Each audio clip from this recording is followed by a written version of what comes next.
Hello student, welcome to আইনি গুরু। আমি তোমাদের অর্পণ স্যার, বোটানি ফ্যাকাল্টি। আমাদের বর্তমান রাজ্যের পরিস্থিতির কথা তো তোমরা সকলেই জানো। বেশিরভাগ পরীক্ষা হয় আটকে রয়েছে, কিংবা কোনটার অফিসিয়াল নোটিফিকেশন বেরোয়নি, বা পরীক্ষা হয়ে গেছে তো তার রেজাল্ট বেরোয়নি। সে ডব্লিউবিসিএস হোক বা আমাদের জেন প্লাস ইউজি। তো জেন প্লাসের ক্ষেত্রেও আমাদের পরীক্ষার কথা ছিল, বাট তার আর কোনো অফিসিয়াল আমরা আপডেট কিন্তু পাইনি যে কবে পরীক্ষা হবে বা কি বিষয়। তো এই পরীক্ষা জেনপাস যে পরীক্ষাটা সেটা আমরা যদি দেখে থাকি, এটা কিন্তু ওয়েস্ট বেঙ্গল জয়েন্ট এন্ট্রান্স যে এক্সামিনেশন বোর্ড এরাই কিন্তু এটা দিয়ে থাকে। এবং এটা তাদের অফিসিয়াল ওয়েবসাইট, আমি অফিসিয়াল ওয়েবসাইট থেকেই নেওয়া তথ্য থেকে বলছি। ওরা কিন্তু জেনপাস ইউজি 2025 পরীক্ষার কথা ওরা ঘোষণা করেছিল, এবং তার একটা টেন্টেটিভ শিডিউল কিন্তু ওরা দিয়েছিল। নিটের পর ওয়েস্ট বেঙ্গল স্টুডেন্টদের জন্য সবচেয়ে ইম্পর্টেন্ট পরীক্ষা যদি হয় সেটা কিন্তু জেনপাস। কারণ এর মাধ্যমে মেডিকেল ফিল্ডের বেশ কিছু ইম্পর্টেন্ট পোস্টে ছাত্রছাত্রীরা জয়েন করতে পারে। সেটা বিএসসি নার্সিং হোক, বা মেডিকেল ল্যাবরেটরি টেকনোলজি হোক, বা ক্রিটিক্যাল কেয়ার টেকনোলজি হোক, বা অপারেশন থিয়েটার টেকনোলজি হোক, বা ফিজিশিয়ান হোক, বা মেডিকেল মাইক্রোবায়োলজি হোক, প্রত্যেকটা প্রস্পেক্টিভ কিন্তু রয়েছে এই জেনপাসের মাধ্যমে। কিন্তু এই টেন্টেটিভ শিডিউল এক্সামিনেশন রয়েছে, টেন্টেটিভ শিডিউলে আমরা দেখি, টেন্টেটিভ শিডিউলে কিন্তু 25th মে এর কথা বলা হয়েছিল পরীক্ষার কথা। কিন্তু সে পরীক্ষা আজ প্রায় ১ মাস পেরিয়ে গেছে, তোমরা সেটা জানো। কিন্তু পরীক্ষার আমরা তারপরে আর কোনো অফিসিয়াল আপডেট কিন্তু আমরা পাইনি যে পরীক্ষা কবে হবে, বা তার যে ফর্ম ফিল আপ এই বিষয়ে কিন্তু কোনো আপডেট কিন্তু আমরা পাইনি।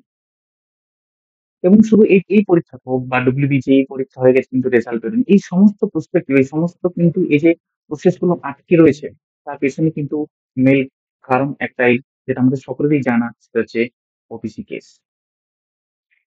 সে কারণ হচ্ছে ক্যালকাটা হাইকোর্ট কি করেছিল, যে 2010 এর পর আমাদের পশ্চিমবঙ্গে যে সমস্ত যে সমস্ত ওবিসি সার্টিফিকেট গুলো তৈরি হয়েছে, সেই সমস্ত ইস্যু হওয়া সার্টিফিকেট তারা ক্যান্সেল ঘোষণা করে। এবার আমাদের প্রত্যেকটা প্রসপেক্টিভে, সে স্কুলে ভর্তি হোক বা কলেজে ভর্তি হোক, বা আহ, যে কোনো কম্পিটিটিভ পরীক্ষার ক্ষেত্রে হোক, একটা নির্দিষ্ট পরিমাণ সিট তো রিজার্ভ থাকে। সেই রিজার্ভেশনে ওবিসিরও একটা পোর্শন আছে। তো যদি ওবিসি সার্টিফিকেট ক্যান্সেল হয়ে যায়, তাহলে তারা সেখানে কিভাবে অ্যাপ্লাই করবে, বা কিভাবে ভর্তি প্রক্রিয়াটা মানে সুগঠিত ভাবে কি করে সম্ভব হবে। তাই এই ওবিসি ঝামেলার জন্যই কিন্তু পুরো প্রসেসটা কিন্তু আটকে রয়েছে, এটা আমাদের সকলেরই জানা। তাই যখন ক্যালকাটা হাইকোর্ট সমস্ত সার্টিফিকেট গুলোকে ক্যান্সেল করে দিল, তখন কি করলো ওরা? তখন তার রাজ্য সরকারকে বললো যে তার নতুন ভাবে একটা রিভাইজ লিস্ট ওরা পাবলিশ করে। সেই মতো রাজ্য সরকার বাধ্য হয় লিস্ট প্রকাশ করতে। সেই লিস্টে যদি আমরা দেখি, রাজ্য সরকার যে ওয়েস্ট বেঙ্গল গভর্নমেন্ট যে রিভাইজড ওবিসি লিস্ট পাবলিশ করে, তাহলে তারা 140টা সাবগ্রুপ মধ্যে কিন্তু তারা লিস্টটাকে পাবলিশ করে। তার মধ্যে 113টা দেখো ওবিসি সাবগ্রুপ রয়েছে, এবং 77টা মুসলিম, এবং 36 আদার্স। এইভাবে ওরা 140টা কিন্তু সাবগ্রুপ, এবং 80 অফ দেম ছিল কিন্তু মুসলিম। 57.1% কিন্তু রিপ্রেজেন্টেটিভ ছিল কি এখানে মুসলিম ছিল। তো এই যে লিস্টটা ওয়েস্ট বেঙ্গল গভর্নমেন্ট তৈরি করে, যেটা তারা কিন্তু অ্যাসেম্বলিতে পাসও করে, বাট যখন এটা তারা হাইকোর্টে মানে পেশ করে, হাইকোর্ট কিন্তু এটাকে রিজেক্ট করে দেয়। কারণ এর মাধ্যমে একটা, যেটা আগের যেটা ওবিসি লিস্ট ছিল এবং এখন ওবিসি লিস্টের মধ্যে একটা যে বিরাট বড় চেঞ্জ যেটা ছিল, রাজ্য সরকার কি করেছিল, 17% ওবিসি রিজার্ভেশন করতে চেয়েছিল। আমরা যদি দেখি 17% ওবিসি রিজার্ভেশন, তার মধ্যে ওবিসি এ ওবিসি এ হচ্ছে 10%, এবং ওবিসি বি হচ্ছে 7%। টোটাল 17% রিজার্ভেশন করতে চেয়েছিল রাজ্য সরকার। কিন্তু এর আগে এর পার্সেন্টেজ কত ছিল, 7%। এই যে চেঞ্জটা, এই চেঞ্জটা কিন্তু হাইকোর্ট মেনে নেয়। এর ফলে আরো জটিলতা বাড়তে থাকে, এবং রাজ্য সরকারের দেওয়া যে সেটা কিন্তু ক্যান্সেল হয়ে যায়। যার ফলে এর পরবর্তী সমস্ত পরীক্ষা ব্যবস্থা কিন্তু আটকে রয়েছে। ডব্লিউবিসি রেজাল্টও বেরোয়নি।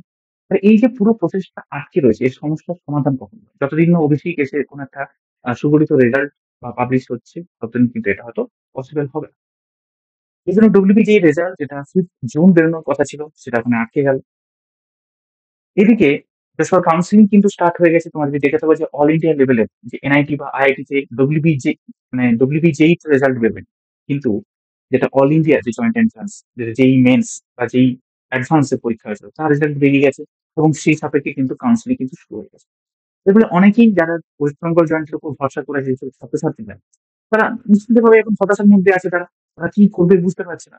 কারণ যারা অনেকেই আছে তারা অন্য কলেজে বা মানে অল ইন্ডিয়া র্যাঙ্কের বেশি সে কিন্তু অন্য কলেজে হয়তো চলে যাচ্ছে। কিন্তু যারা ওয়েস্ট বেঙ্গলের ভালো, ভালো কলেজ সেটা শিবপুর হোক বা যাদবপুরের উপর টার্গেট করে আছে তারা কিন্তু ভর্তি হতে পারছে না। কারণ ওয়েস্ট বেঙ্গল জয়েন্টের কোনো রেজাল্ট এখনো বেরোয়নি। কিন্তু মোটামুটি একটা খবর আছে যে জুলাইয়ের দিকে একটা জুলাইয়ের ফার্স্ট উইকের মধ্যে বা সেকেন্ড উইকের মধ্যে কিন্তু WBJER এর একটা রেজাল্ট কিন্তু আসবে। আর WBJER একবার রেজাল্ট চলে এলেই কিন্তু আস্তে, আস্তে জেনপাস এরও আপডেট আমরা পেয়ে যাব। তো আমরা একটা কথা বলব যে আমরা আশা ছাড়তে পারি না। জুলাইতে পরীক্ষা হবে হয়তো আগস্টে হতে পারে। হয়তো আমাদের একাডেমিক যে শিডিউলটা আছে সেটা হয়তো একটু পিছিয়ে যেতে পারে। কিন্তু পরীক্ষা অতি অবশ্যই হবে। তো আমাদেরকে নিজেকে প্রস্তুত রাখতে হবে। দেখা যাক, কারণ আমাদের ৩ বা ৪ তারিখে একটা হিয়ারিং ও আছে হাইকোর্টে। তার সাপেক্ষেই ডিপেন্ড করছে যে কত তাড়াতাড়ি জেনপাসের নোটিফিকেশন আসবে। তো আমরা কিন্তু পড়াশোনা ছাড়বো না। প্রিপারেশন আমরা ছাড়বো না। আমরা কিন্তু লেগে থাকবো। যেদিন নোটিফিকেশন আসবে আমরা তার সাপেক্ষে কাজ শুরু করবো। এবং তোমরা সবাই আইনিক গ্রো চ্যানেলের সাথে যুক্ত থাকো। যেকোনো নোটিফিকেশন আমরা কিন্তু সবার আগেই তোমাদের সামনে এনে দেবো। এবার যদি আমরা বলে রাখি আমাদের তোমরা সকলেই জানো যে আমাদের প্রজ্ঞা ব্যাচের ক্লাস কিন্তু চলছে ইউটিউবে ফ্রি। এছাড়াও যারা কমপ্লিট প্রিপারেশন নিতে চাইছো, এইচএস হোক, সিবিএসই হোক, ডব্লিউবিটিই হোক বা নিট 2026, তারা কিন্তু আমাদের এই উত্তরণ ব্যাচের সাথে যোগ দিতে পারো। 599 এ কিন্তু তোমরা এই ব্যাচ পেয়ে যাবে। প্রথম 50 জনের জন্য ছাড় ছিল। এখন 599 এ তোমরা কিন্তু পাবে। তোমরা কিন্তু এই স্ক্রিনে দেওয়া নাম্বারে অবশ্যই যোগাযোগ করো এবং তোমাদের যে প্রিপারেশনকে আরো কমপ্লিট করে তোলো।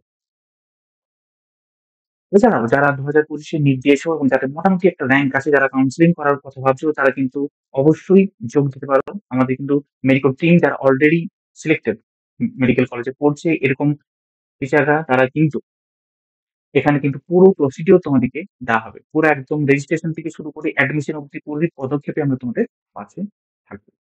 তাহলে এখানে কাউন্সেলিং গ্রুপের সাথেও বা সাপোর্টের সাথেও কিন্তু তোমরা জয়েন করতে পারো। Thank you. আইনির গুলোর সাথে যুক্ত থেকো এবং প্রত্যেকটা আপডেট কিন্তু সবার প্রথমেই আমরা তোমাদের জন্য নিয়ে আসবো।